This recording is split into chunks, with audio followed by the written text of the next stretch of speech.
कांग्रेस ने एक बार फिर मोदी सरकार पर हमला बोला। मुख्य विपक्षी दल ने रविवार को दावा किया है कि भारत सरकार आय में स्थिरता के कारण मांग संकट का सामना कर रहा है। साथ ही कहा है कि संपर्क सरकार के दौरान लगातार जीडीपी वृद्धि को गति देने वाला निजी निवेश और व्यापक उपभोग का डबल इंजन मोदी सरकार के पिछले 10 साल की कार्यकाल में पटरी से उतर गया है। कांग्रेस महासचिव और संचार प्रभारी जयराम रमेश ने सरकार से कहा है कि वह कांग्रेस के प्रस्तावों को स्वीकार करे, जिसमें ग्रामीण भारत में आय वृद्धि को गति देने के लिए मनरेगा मजदूरी को न्यूनतम 400 रुपए प्रतिदिन तक बढ़ाना, किसानों के लिए एमएसपी और ऋण माफी की गारंटी देना तथा महिलाओं के लिए मासिक आय सहायता योजना शामिल है। दिल्ली विधानसभा चुनाव से ठीक पहले कांग्रेस को बड़ा राजनीतिक झटका लगा है। कांग्रेस के 5 बार के विधायक मतीन अहमद ने 10 नवंबर रविवार को आम आदमी पार्टी में शामिल होने का फैसला किया है। मतीन अहमद का पार्टी बदलना कांग्रेस के लिए एक बड़ा नुकसान हो सकता है, क्योंकि उनका दिल्ली के मुस्लिम बहुल क्षेत्रों में खास राजनीतिक असर है। आम आदमी पार्टी के राष्ट्रीय संयोजक और दिल्ली के पूर्व मुख्यमंत्री अरविंद केजरीवाल ने मतीन अहमद को खुद उनके घर जाकर पार्टी में शामिल कराया। इस मौके पर दिल्ली सरकार के मंत्री इमरान हुसैन भी मौजूद थे। मतीन के घर पर हुई इस बैठक में यह साफ हो गया है कि आगामी विधानसभा चुनाव में मतीन अहमद के परिवार को पार्टी से टिकट मिलने की संभावना बढ़ गई है।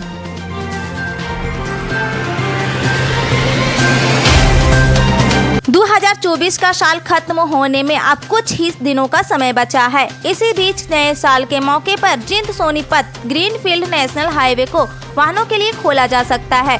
इस हाईवे के शुरू होने के बाद जिंद से सोनीपत के लिए सिर्फ 1 घंटे का ही समय लगेगा। बता दें कि इस समय ग्रीनफील्ड हाईवे के निर्माण का काम अंतिम चरण में है। इसके बाद उम्मीद की जा रही है कि नए साल तक इस हाईवे पर वाहन सरपट दौड़ते हुए नजर आएंगे। बता दें लगभग 4 साल पहले जिंद सोनीपत ग्रीनफील्ड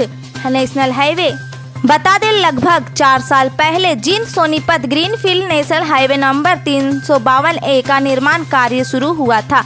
ये हाईवे 80 किलोमीटर लंबा है। बताया जा रहा है कि इस नेशनल हाईवे के निर्माण पर NHAI ने लगभग 499 करोड़ रुपए की राशि खर्च की है। उम्मीद है कि आने वाले 2 महीने में हाईवे के निर्माण का काम पूरा हो जाएगा। इसके अलावा दिल्ली एयरपोर्ट जाने वाला वाहन चालकों को भी इस रास्ते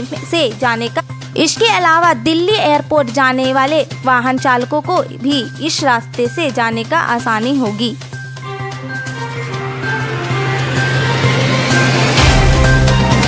सुप्रीम कोर्ट के द्वारा अलीगढ़ मुस्लिम विश्वविद्यालय के अल्पसंख्यक दर्जे को बरकरार रखने का निर्देश दिया गया था।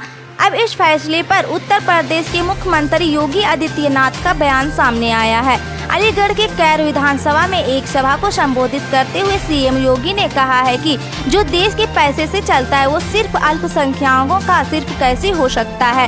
गौरतलब है कि AMU के अल्पसंख्यक दर्जे को लेकर सुप्रीम कोर्ट ने 7 जजों की बेंच से 4 से 3 फैसला सुनाया था। उन्होंने AMU के अल्पसंख्यक दर्जे को बरकरार रखते हुए एक पैनल बनाने का निर्देश दिया, जो यह तय कर पाए कि अल्पसंख्यक दर्जे किसे मिल सकता है। हालांकि सीएम के इस बयान के बाद एक नई चर्चा शुरू हो गई है कि क्या सरकार खुद कानूनी रूप से इसे खत्म करेगी।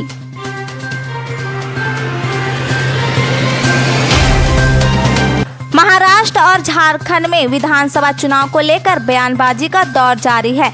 इस बीच भाजपा के तमाम नेता बटेंगे तो कटेंगे और एक है तो सेफ हैं जैसे नारे मंचों से लगातार हिंदू समाज को एक रहने का संदेश दे रहे हैं।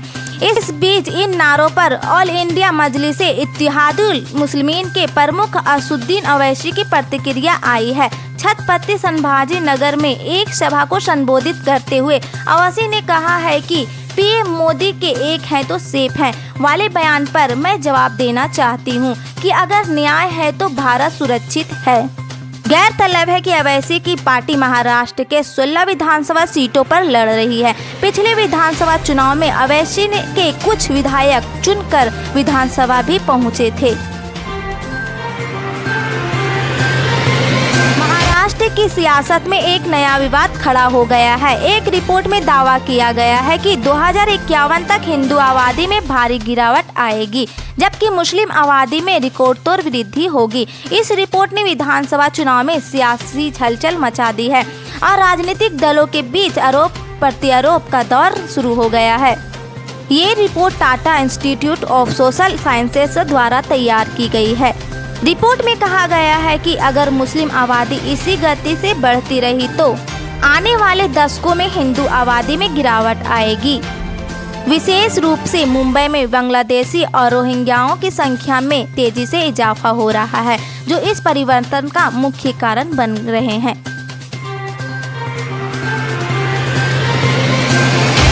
महाराष्ट्र विधानसभा चुनाव के लिए एमवीए ने आज अपना घोषणा पत्र जारी कर दिया है। इससे पहले बीजेपी का घोषणा पत्र अमित शाह ने जारी किया था। घोषणा पत्र में एमवीए ने महिलाओं किसानों पर फोकस किया है। घोषणा पत्र में एमवीए ने महिलाओं को 3000 रुपए प्रतिमाह देने का ऐलान किया है। वहीं 25 लाख के फ्री हेल्थ बीमा का ऐलान भी किया है। इसके साथ ही बेरोजगारों को 4000 रुपए प्रतिमाह भत्ता देने का वादा किया है। घोषणा पत्र जारी करते समय मल्लिकार्जुन खड़गे ने कहा, महाराष्ट्र के जातिगत सर्वे कराया जाए। घोषणा पत्र जारी करते समय मल्लिकार्जुन खड़गे ने कहा, महाराष्ट्र में जातिगत सर्वे कराया जाएगा।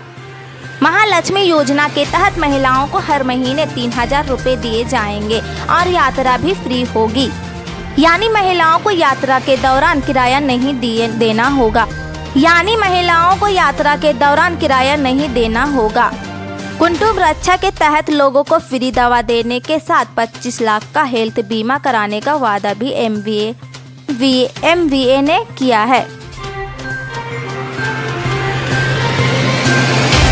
देश भर में मौसम तेजी से अपना मिजाज बदल रहा है। देश के कई राज्यों में तापमान में काफी तेजी से बदलाव देखने को मिल रहा है, लेकिन वहीं कई राज्य ऐसे हैं जहां सर्दी का तो पता ही नहीं, लेकिन गर्मी बढ़ रही है। इन राज्यों के लिस्ट में गुजरात भी शामिल है। ऐसा माना जा रहा था कि दिवाली के बाद गुजरात में सर्दी का आगमन शुरू हो जाएगा, लेकिन यहाँ राजकोट में तापमान 38 डिग्री तक पहुँच गया है।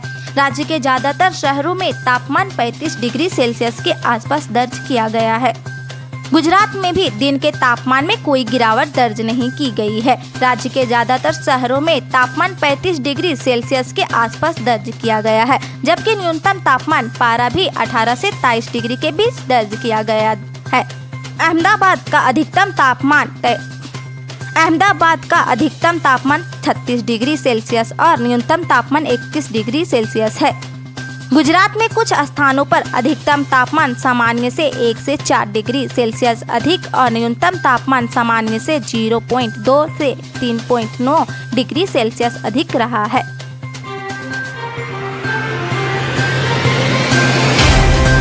कर्नाटक में इन दिन घोटाले का मुद्दा छाया हुआ है। मुद्दा और वाल्मीकि कॉर्पोरेशन घोटाले को लेकर कर्नाटक की सिद्धार्थ मैया सरकार विपक्ष के निशाने पर है। अब कर्नाटक में एक नए घोटाले का आरोप लग रहे हैं और इस बार निशाने पर पूर्ववर्ती भाजपा सरकार है।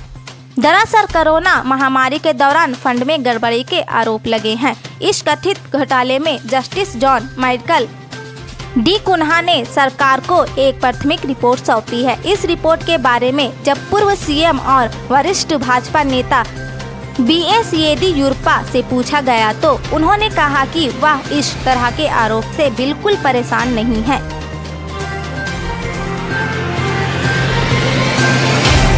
प्रशांत किशोर के जन स्वराज पार्टी बिहार में होने वाले उपचुनाव को टालने की गुहार लेकर सुप्रीम कोर्ट पहुंचे। जन स्वराज पार्टी ने सुप्रीम कोर्ट में याचिका दाखिल कर 13 नवंबर को बिहार की 4 विधानसभा सीटों पर होने वाले उपचुनाव को टालने की मांग की है। प्रशांत किशोर की पार्टी की इस मांग से निर्वाचन आयोग सहमत नहीं है। प्रशांत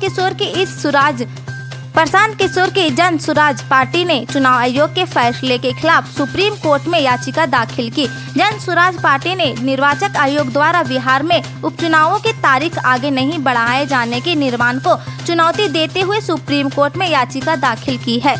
इसी तरह की पल पल की अपडेट जानने के लिए जुड़े रहे हमारे MSP न्यूज के साथ। मिलते हैं अगली बड़ी खबर में, तब तक के लिए जय हिंद।